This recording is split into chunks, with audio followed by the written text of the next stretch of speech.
नमस्कार, आप देख रहे हैं बिग डिबेट और आपके साथ मैं हूं दीपेश जैन। तो फरवरी के आखिरी दिन भाजपा की बड़ी बैठक दिल्ली में और प्रत्याशियों के नामों पर मंथन। पीएम नरेंद्र मोदी, केंद्रीय गृह मंत्री अमित शाह, राष्ट्रीय अध्यक्ष जेपी नड्डा समेत भाजपा की जो चुनाव समिति है वो बैठ करके और तमाम प्रत्याशियों के नामों पर मंथन में जुट गई है। और अब ये माना जा रहा है कि बहुत जल्द, यूं कहें कि चंद घंटे में भाजपा की पहली बड़ी लिस्ट सामने आ सकती है, जिसमें 100 से ज़्यादा नाम शामिल हो सकते हैं। खबरें ये भी हैं मीडिया सूत्रों के हवाले से कि इस पहली लिस्ट में ही प्रधानमंत्री नरेंद्र मोदी, केंद्रीय गृह मंत्री अमित शाह जैसे दिग्गज नेताओं के साथ साथ अलग अलग राज्यों की कुछ कुछ सीटों पर प्रत्याशियों के नाम का ऐलान हो सकता है। मध्य प्रदेश की बात करें तो यहाँ भी जो प्रदेश इकाई है उसने अपनी कार्रवाई पूरी कर ली, यानी 3-3, 4-4 नामों का पैनल बनाकर दिल्ली भेज दिया गया है। और इन्हीं नामों पर अब इन्हीं में से किसी एक नाम पर केंद्रीय चुनाव समिति जो भाजपा की है वो मुहर लगाएगी। और कुछ सीटों पर सिंगल नाम है, कुछ सीटों पर 2 नाम भी हैं। तो ये जो अलग अलग सीटों पर जो प्रत्याशी उभर कर सामने आए हैं या टिकट के दावेदार कहें, उनके नाम हम आपको स्क्रीन पर दिखा रहे हैं। अलग अलग शहरों में अलग अलग नाम और कई ऐसे चेहरे जिनकी प्रदेश स्तर पर कोई बड़ी पहचान नहीं है और उनको भी इस बार लोकसभा का टिकट मिल सकता है। यानी स्थानीय स्तर पर भले वो सक्रिय रहे हों, लेकिन अभी वर्तमान में प्रदेश स्तर पर उनकी कोई बड़ी पहचान नहीं है। ऐसे कई चेहरों को भी हो सकता है भाजपा इस बार टिकट दे। ये भी खबरें मिल रही हैं कि भाजपा विधानसभा चुनाव हारे नेताओं को फिर मौका दे सकती है। और खबरें ये भी हैं कि 15 सांसदों के टिकट कट सकते हैं। 28 अभी भाजपा के सांसद हैं मध्य प्रदेश में, जिनमें से हो सकता है 15 सीटों पर एकदम नए चेहरों को मौका दिया जाए। कुछ एक सीटों पर जो पुराने चेहरे हैं उनको मौका मिले फिर से, और कुछ सीटों पर जो वर्तमान सांसद हैं उनको फिर से टिकट मिल सकता है। तो भाजपा की स्ट्रेटेजी इस बार क्या रहने वाली है? एक और खास बात कि कई बड़े नेताओं के नाम 2-2, 3-3 सीटों के पैनल में शामिल किए गए हैं, जिनमें प्रदेश अध्यक्ष वीडी शर्मा भी हैं। मुख्यमंत्री जो पूर्व मुख्यमंत्री हैं शिवराज सिंह चौहान, उनका भी नाम विदिशा और भोपाल सीट से आगे बढ़ाया गया है। इसके अलावा जो वर्तमान सांसद हैं उनको फिर से टिकट मिलने की जो संभावना है वो कहाँ है? इंदौर में शंकर लालवानी को फिर टिकट मिल सकता है, खंडवा में ज्ञानेश्वर पाटिल को फिर से टिकट मिल सकता है, देवास में महेंद्र सिंह सोलंकी को फिर से टिकट मिल सकता है। लेकिन भाजपा जो कुछ अलग करने की कवायद में रहती है, हर बार कुछ सरप्राइज देती है। लोकसभा चुनाव को लेकर क्या रणनीति भाजपा की रहने वाली है, इसी पर हम चर्चा करेंगे। और हमारे साथ कुछ खास मेहमान हैं, उनका हम परिचय कराते हैं। भाजपा की ओर से प्रदेश प्रवक्ता नेहा बग्गा जी हैं। नेहा जी, आपका बहुत स्वागत है। हमारे साथ में वरिष्ठ पत्रकार राजेश जौहरी जी हैं। राजेश जी, आपका स्वागत है। और वरिष्ठ पत्रकार खिलावन चंद्राकर जी, आपका भी स्वागत है। पहला कमेंट नेहा जी आपसे, तो क्या क्राइटेरिया रहने वाला है? हालांकि आप लोग कहते हैं कि हमारा तो प्रत्याशी जो है कमल का फूल ही है, लेकिन फिर भी इतना जो मंथन हो रहा है, इतनी जो बैठकें हो रही, इतनी जो तैयारियां चल रही हैं, तो प्रत्याशी भी कम महत्व के नहीं होते नेहा जी? दीपेश जी, देखिए, भारतीय जनता पार्टी प्रत्येक चुनाव को बहुत गंभीरता से लेती है और अपने कार्य को उसी गंभीरता के साथ पूर्ण भी करती है। इसीलिए हमेशा संवाद, बैठक और साथ में निर्णय लेने की जो सामूहिक प्रक्रिया है वो भारतीय जनता पार्टी का महत्वपूर्ण हिस्सा है। मेरे कहने से पहले आपने कह दिया, क्योंकि भारतीय जनता पार्टी की रीति नीति सभी जानते हैं कि व्यक्ति तो निमित्त मात्र है, बाकी भारतीय जनता पार्टी का जो प्रत्याशी है वो कमल का फूल है। जिस भी कार्यकर्ता को जो भी दायित्व दिया जाता है वो उसको पूर्ण निष्ठा के साथ में निभाता है।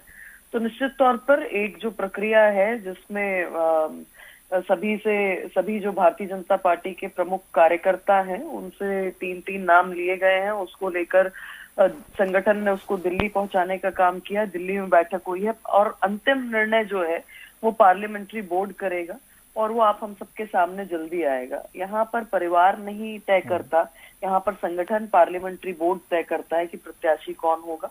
और भारतीय जनता पार्टी की प्राथमिकता है, प्रत्येक कार्यकर्ता की प्राथमिकता है कि जो प्रधानमंत्री जी ने इस बार लक्ष्य रखा है कि भारतीय जनता पार्टी प्रत्येक बूथ पर 370 वोटों का इजाफा करेगी, 370 सीटें लेकर आएगी और एनडीए 400 पार जाएगा। प्रत्येक कार्यकर्ता उस ओर अग्रसर है और सरकार की योजनाओं को, संगठन के विचार को लेके जन जन तक जा रहा है। ठीक है नेहा जी, लेकिन ये जो हमने विधानसभा चुनाव के समय देखा था कि आपने सांसदों को उतारा, केंद्रीय मंत्रियों को उतार दिया, राष्ट्रीय पदाधिकारी कैलाश विजयवर्गीय को उतारा, ऐसा लग रहा था कि भाजपा बिल्कुल पूरा दमखम झोंकना चाहती है, कोई जरा सी भी रिस्क नहीं लेना चाहती। लेकिन अब जो खबरें आ रही छनके कि 15 नए सांसद या 15 नए प्रत्याशियों को सांसदी का टिकट दिया जा सकता है, ऐसा क्यों? मतलब जो वर्तमान आपके सांसद हैं, क्या उनके कामकाज में कोई कमी पाई गई?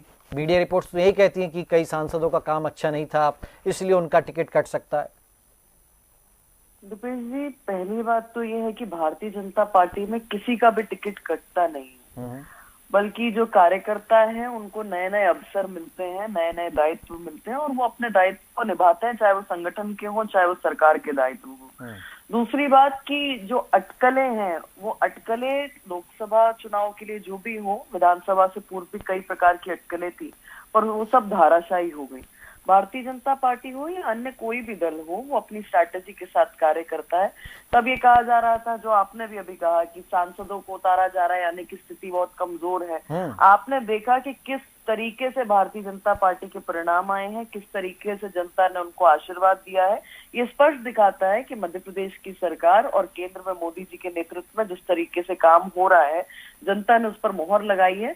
चाहे वो गरीब कल्याण की योजनाएं हो, महिलाओं को सशक्त करने की बात हो, प्रभु श्री राम का मंदिर जो है 500 वर्षों का इंतजार जो था सनातनियों का, विश्व भर से लोग इंतजार कर रहे थे, उसको पूर्ण करने की बात हो, धारा 370 हटाने की बात हो, नल के माध्यम से जल पहुंचाने की बात हो, पोषण आहार की बात हो, कुपोषण समाप्ति की बात हो, या फिर प्रधानमंत्री आवास उपलब्ध कराना हो, इंफ्रास्ट्रक्चर के माध्यम से एयरपोर्ट्स की संख्या बढ़ाना हो, एम्स की संख्या बढ़ाना हो, या एजुकेशन सेक्टर में हम देख रहे हैं किस तरीके से कॉलेजेस बढ़ रहे हैं, न्यू एजुकेशन पॉलिसी आई है। एक बहुत लंबी लिस्ट है, घंटों भारतीय जनता पार्टी का कोई भी कार्यकर्ता बता सकता है कि क्यों जनता उसको वोट देती है और भारतीय जनता पार्टी के परिणाम आते हैं। इसलिए व्यक्ति कोई भी हो सकता है, भारतीय जनता पार्टी का कार्यकर्ता होगा। लेकिन नेहा जी, नहीं बिल्कुल ठीक है, ये सब मुद्दे तो हैं आपके, इनका ही भरोसा है कि भाई भाजपा के लिए 370 और 400 की बात फिर मोदी जी ने आज भी दोहराई। लेकिन हम ये कह रहे हैं कि अल्टा पलटी क्यों होते रहते, कभी विधायक को सांसद का चुनाव, कभी सांसद को विधायक का चुनाव, ये क्यों होता है भाजपा में? हम खास तौर पर देखते हैं। देखिए, सांसद और विधायक शायद हो सकता है कि आपकी नजरों में हो, अन्य राजनीतिक दलों की नजरों में हो, पर जनता अच्छे से जानती है, भारतीय जनता पार्टी अच्छे से जानती है कि हर एक व्यक्ति, जिनके भी आपने नाम लिए, जिनके भी आपने दायित्वों की बात की, वो सब भारतीय जनता पार्टी के कार्यकर्ता है। और इसीलिए यहाँ पर कोई चुनाव छोटा नहीं होता, कोई चुनाव बड़ा नहीं होता, कोई गतिविधि छोटी नहीं होती, कोई गतिविधि बड़ी नहीं होती है। प्रत्येक व्यक्ति जो है वो भारतीय जनता पार्टी का कार्यकर्ता, और उसे जो दायित्व दिया जाता है वो रिशफलिंग होती है।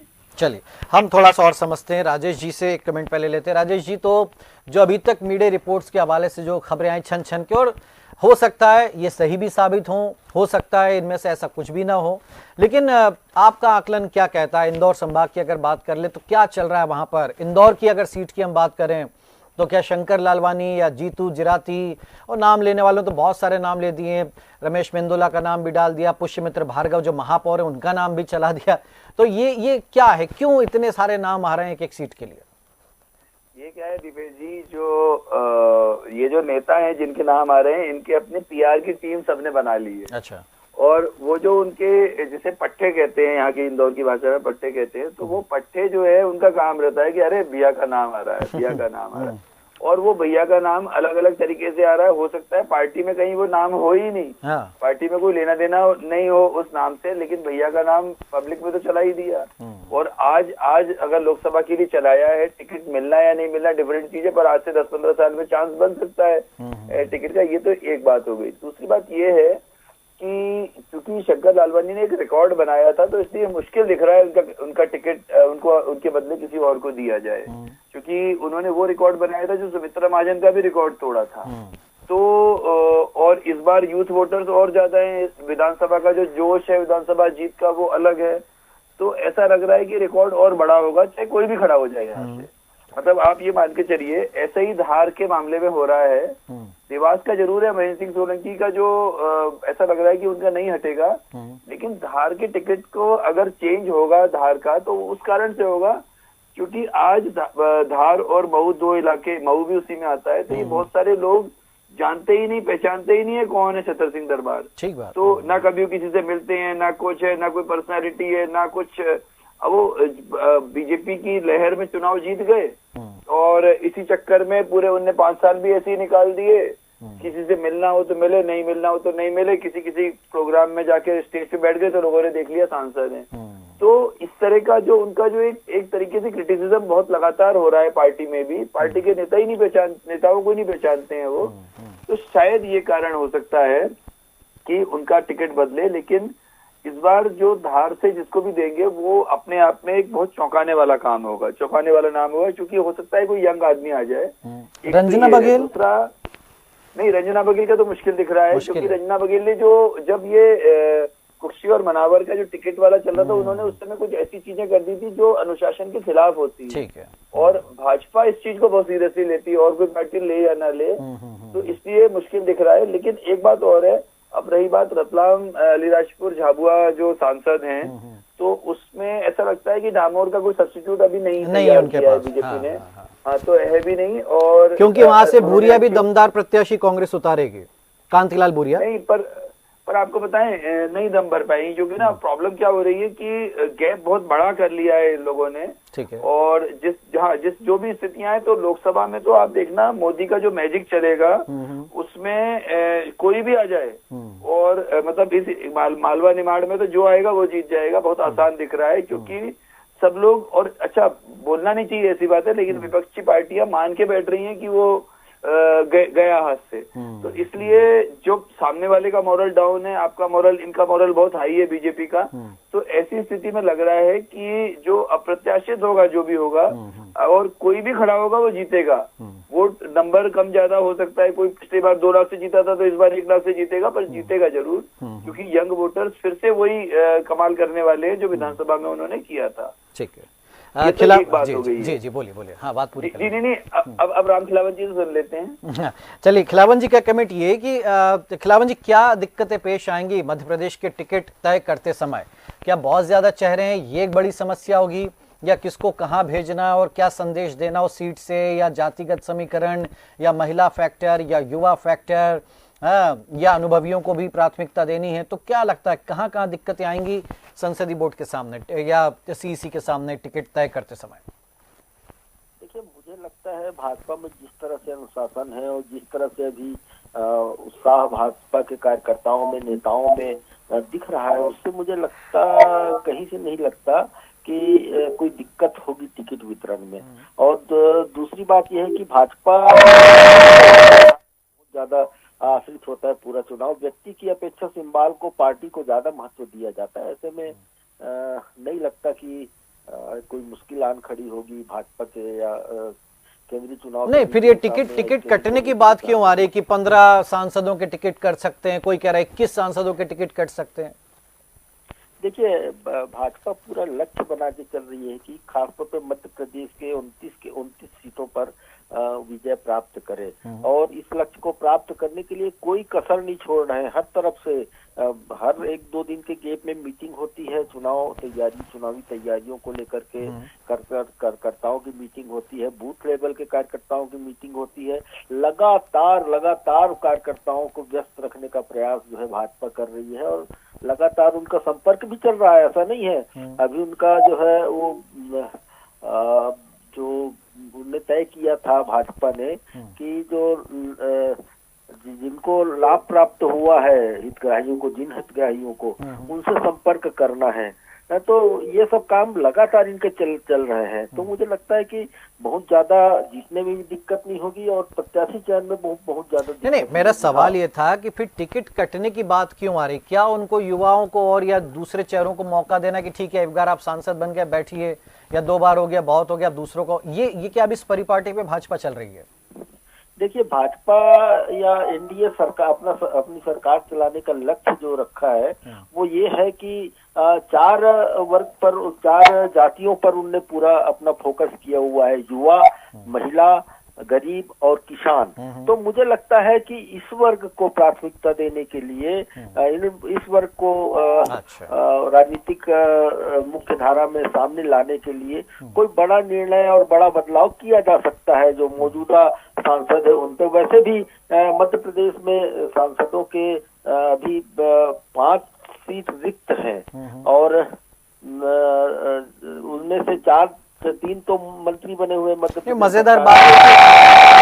मजेदार बात ये खिलावन जी कि उनके नाम भी उन पैनलों में शामिल हैं। तोमर जी तक का नाम, जबकि विधानसभा अध्यक्ष है, उनका भी नाम जोड़ दिया गया। वो सिर्फ सम्मान बरकरार रखने के लिए या फिर और कोई कारण? खैर, नेहा जी का कमेंट हम लेंगे। नेहा जी, जिस तरफ राजेश जी ने इशारा किया, ऐसी कई सीटें और कई सांसद हैं, जैसे कि रोडमल नागर, कहा गया कि भाई कार्यकर्ता नाखुश है उनसे, इसलिए उनका टिकट कट सकता है।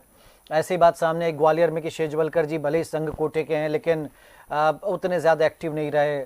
और भी ऐसे कई नाम हैं, छतर सिंह का तो कहा ही कहा उन्होंने कि भाई, तो या तो अच्छा 2 सांसद आपके चुनाव ही हार गए, गणेश सिंह और फग्गन सिंह कुलस्ते।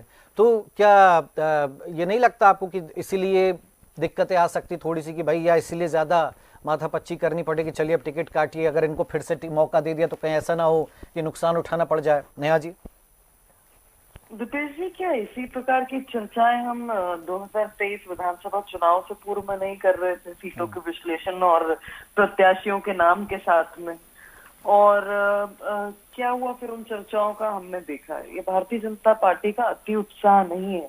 मेरी बातों को आप उस दायरे में मत लीजिएगा, पर एक बात बहुत स्पष्ट है कि भारतीय जनता पार्टी अपनी रणनीति के तहत जो भी प्रत्याशी होगा उसका चयन करेगी, और जो व्यक्ति जनता की अपेक्षाओं पे खरा उतर सकेगा, आने वाले 5 वर्षों में मोदी जी के विजन को आगे लेके जा सकेगा, भारतीय जनता पार्टी के विचार को आगे लेके जा सकेगा, जो जनता के बीच में जो जन कल्याण की योजनाएं हैं उसको लेके जा सकेगा, वो प्रत्याशी होगा। सबके अपने अपने आकलन हो सकते हैं, सबका अपना अपना तजुर्बा हो सकता है, और निश्चित तौर पर पार्टी बेहतर समझती है, बेहतर जानती है कि कौन प्रत्याशी उपयुक्त है किस सीट के लिए, और वो निर्णय जल्दी सामने आएगा। पार्लियामेंट्री बोर्ड की बैठक हो गई है, यहाँ से नाम जा चुके हैं, कार्यकर्ताओं से रायशुमारी ले चुके हैं, वो नाम जो रायशुमारी के कार्यकर्ताओं से निकल कर आए हैं वो भी दिल्ली पहुंच गया। तो निश्चित तौर पर हम जल्दी देखेंगे कि प्रत्याशी कौन होगा, और इस बार 28 नहीं, मिशन 29 पर है भारतीय जनता पार्टी, और मध्य प्रदेश में 29 की 29 सीटें भाजपा जीत कर। ठीक है, नहीं नेहा जी, मैं इसलिए पूछ रहा हूँ आपसे कि आप भी पार्टी की अहम बैठकों में शामिल रहती हैं, तो क्या एक मन में है सबके कि भाई पीढ़ी परिवर्तन के दौर में है भाजपा, बल्कि इसको साबित भी कर चुकी है कि कई जगहों पर बिल्कुल नए फ्रेश चेहरे, मंत्रिमंडल में हमने पहली बार देखा कि पहली बार के विधायकों को मंत्री बना दिया गया सीधे। तो हम ये कह रहे हैं कि क्या इसीलिए अब ये परिपाटी बन गई भाजपा की? अब जो पहले होता था 5 बार के सांसद, 7 बार के, 8 बार के, अब वो चलन नहीं दिखेगा हमें भाजपा में। आप एक बार बन गए, ठीक है, अब दूसरे को मौका दीजिए, फिर नेक्स्ट, ऐसा तो नहीं कि अब हाँ बहुत से बहुत 2 बार बन गए सांसद। तो ये कोई एक भाजपा अपनी नियमावली में तो नहीं इस चीज को शामिल कर रही कि भाई 1-2 बार हो गया, बहुत हो गया, दूसरे को मौका दीजिए? नेहा जी। देखिए, भारतीय जनता पार्टी में प्रतिभाशाली युवाओं के लिए भी स्थान है और साथ में अनुभव के लिए भी स्थान है, और दोनों का कॉम्बिनेशन ही भारतीय जनता पार्टी को विश्व का सबसे बड़ा दल बनाता है। और इसीलिए आप देखिए कि दोनों ही लोग आपको हर स्थान पर दिखते हैं, संगठन में भी और सरकार के अंदर भी। इसमें कोई दो राय नहीं कि पीढ़ी परिवर्तन जो है वो प्रकृति का नियम है, और भारतीय जनता पार्टी ने सदा ही उसको सराहा भी है और उसको प्राथमिकता भी दी है। इसीलिए चाहे संगठन हो, चाहे चुनावी प्रक्रिया हो, उसमें नए लोग आते हैं, नए लोगों को मौका मिलता है, और उसके साथ साथ में जो अनुभवी लोग हैं उनका भी साथ रहता है पार्टी के अंदर। तो मुझे लगता है कि जो कॉम्बिनेशन के साथ सदैव भाजपा चली है, इस बार भी वो कॉम्बिनेशन आप सबको देखने को मिलेगा। यानी बहुत सारे नए चेहरे हमें देखने को मिल सकते हैं? नेहा जी। नहीं, मैं पार्लियामेंट्री बोर्ड में नहीं हूँ दीपेश जी, आप जानते हैं, और ये निर्णय पार्लियामेंट्री बोर्ड का होता है। यहाँ पर निर्णय जो है फोन पर और डिबेट्स में नहीं होते हैं। ठीक है, तो ये निर्णय स्पष्ट आपको समझ में आएंगे कुछ दिनों में। राजेश जी, क्या गुना, ग्वालियर जैसी सीटों पर कुछ दिक्कतें आएंगी? पैनल में तो बना, वैसे गुना में डॉक्टर केपी यादव का नाम भी है और सिंधिया जी का नाम भी, और दोनों कितने मधुर संबंध है वो सबको पता है।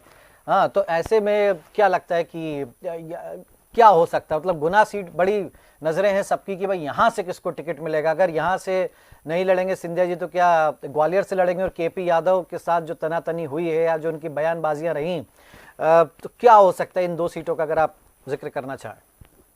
देखिए, देखिए ये बात सही है कि केपी यादव वाला और जो सिंधिया जी का, और सिंधिया जी बहुत अहम पर्सनालिटी है बीजेपी के लिए।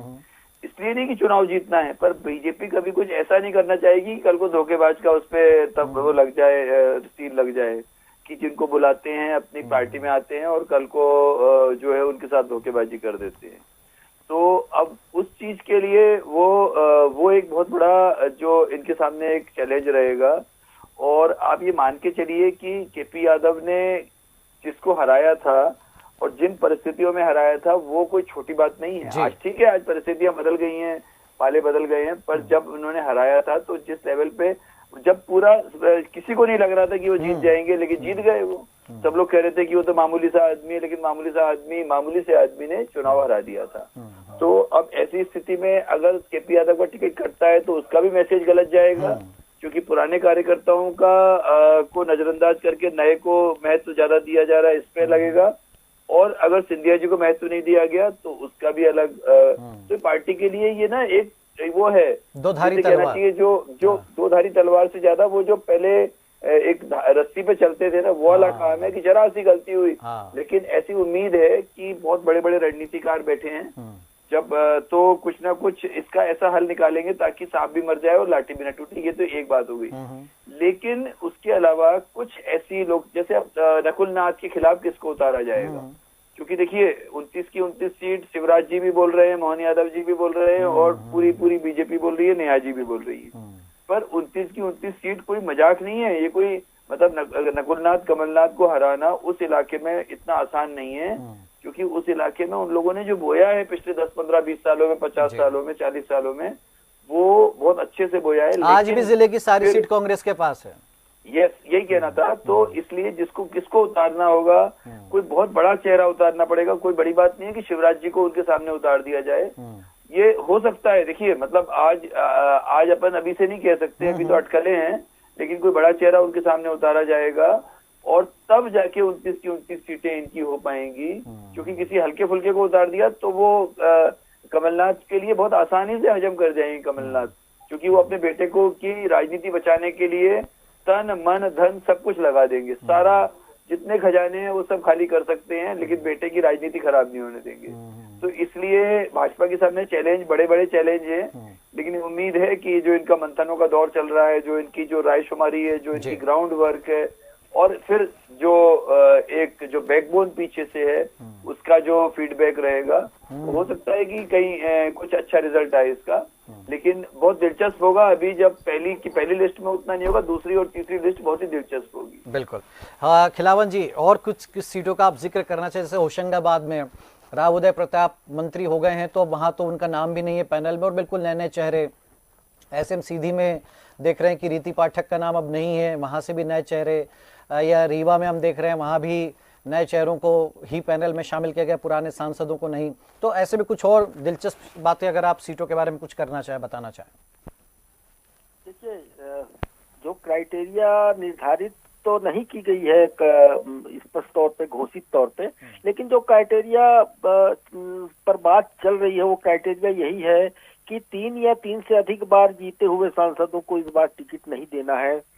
जिनका पुअर परफॉर्मेंस है, जिन सांसदों का लगभग 8 या 9 सांसद ऐसे हैं जिनका परफॉर्मेंस को बहुत पुअर कहा जा रहा है, जनता के बीच वो अपनी पहचान, अपनी छाप नहीं छोड़ पाए हैं, ऐसे लोगों को बदला जाना लगभग सुनिश्चित है। और एक और है, जीत का क्राइटेरिया रखने वाले, जीत का मादा रखने वाले या जीत की संभावना वाले युवा तुर्क को, क्योंकि पार्टी चाहती भाजपा में, जो हम 4 साल से ट्रेंड देख रहे हैं, 3 साल से ट्रेंड देख रहे हैं कि नए चेहरों को, पुराने चेहरों के बजाय नई पीढ़ी को राजनीति में सक्रिय करने का जो दौर चल रहा है, उससे स्पष्ट लगता है कि मुझे नए और युवा चेहरे ज्यादा उतारे जाएंगे। जैसे पुअर परफॉर्मेंस वाले वो जो सीट है, तो उनमें जो प्रमुख है, भोपाल का बहुत अच्छा परफॉर्मेंस नहीं माना जाता, साध्वी प्रज्ञा भारती को लगभग उसके स्थान पर किसी दूसरे को टिकट देने की बात तय है। और पैनल में 2 लोगों का नाम भी है, बीडी शर्मा और अपने पूर्व निगम अध्यक्ष जी का। और इसी तरह से विदिशा की बात सोच ले, हम धार के छतर सिंह दरबार की सोच ले, हम राजगढ़ की बात सोच ले, हम बालाघाट की बात रहने वाली है, दमोह सागर भी जो जो जो जो वर्तमान सांसद है उनके परफॉर्मेंस को लेकर के पार्टी के नेता बहुत खुश नहीं है, इसलिए इनके स्थान पर नए चेहरों को अवसर दिया जा सकता है। और मुझे लगता है कि जो पार्टी के लाइन जो जिस तरह से पार्टी चल रही है, लगातार विचार विमर्श स्कैनिंग कमेटी की हो चाहे संसदीय बोर्ड की हो, बैठ के चल रही है, तो मुझे लगता है कि बहुत जल्दी कोई न कोई निर्णय लिया जाएगा और चुनाव आचार संहिता के पहले ही प्रत्याशी घोषित कर दिए जाएंगे, ऐसा अंदाजा मुझे लग रहा है। लेकिन कुल मिलाकर के ये है कि इस बार के लोकसभा चुनाव में भाजपा की ओर से बहुत चौंकाने वाले नाम भी सामने आएंगे, बहुत युवा चेहरे भी सामने आएंगे, नए लोगों को बहुत ज्यादा से ज्यादा अवसर मिल सकता है, ऐसी संभावना व्यक्त की जाए। विधानसभा चुनाव हारे उनको भी फिर से एक मौका दिया जाए, नरोत्तम मिश्रा हो या इमरती देवी हो, ये कहाँ जाएंगे, क्या टिकट पाएंगे, तो कहाँ से पाएंगे, तो बहुत सारी चीजें हैं। बहरहाल नेहा जी 10 सेकंड में अगर आप कुछ कहना चाहें, लास्ट समय पर आप कुछ करना चाहें तो। दीपेश जी, इस बार जो भारतीय जनता पार्टी का लक्ष्य है वो मिशन 29 है और ये 29 की 29 सीटें मैं पुनः आपसे कह दूं कि भारतीय जनता पार्टी के कार्यकर्ता संकल्पित होकर प्रधानमंत्री मोदी जी को भेंट स्वरूप देने वाला है। और मुझे लगता है कि बहुत ज्यादा समय नहीं है, अब प्रत्याशियों के नाम भी आ जाएंगे और जनता बहुत अच्छे से जानती है कि जिस तरीके से केंद्र सरकार ने निर्णय लिए हैं, कड़े निर्णय लिए हैं, जनता के हित में निर्णय लिए हैं, जनता को पसंद आने वाले नहीं पर जनता के हित में निर्णय लिए हैं और उनका जो असर है वो हम सबके जीवन में दिखाई भी दे रहा है। तो निश्चित तौर पर जनता का आशीर्वाद मिलेगा और ये नारा जो है 370 का हो या 400 पार का हो, ये जनता के समक्ष से ही निकल कर आ रहा है। चलिए, बहुत शुक्रिया आपका नेहा जी, शुक्रिया खिलावन जी, शुक्रिया राजेश जी। तो लिस्ट जब आएगी फिर हम चर्चा करेंगे साथ में, और आप किसका टिकट कटा, किसका टिकट बचा तो क्यों बचा, कटा तो क्यों कटा, इस पर हम फिर गहन चर्चा मंथन करेंगे। फिलहाल बिग डिबेट में इतना ही। आप देखते रहिए DNN न्यूज। नमस्कार।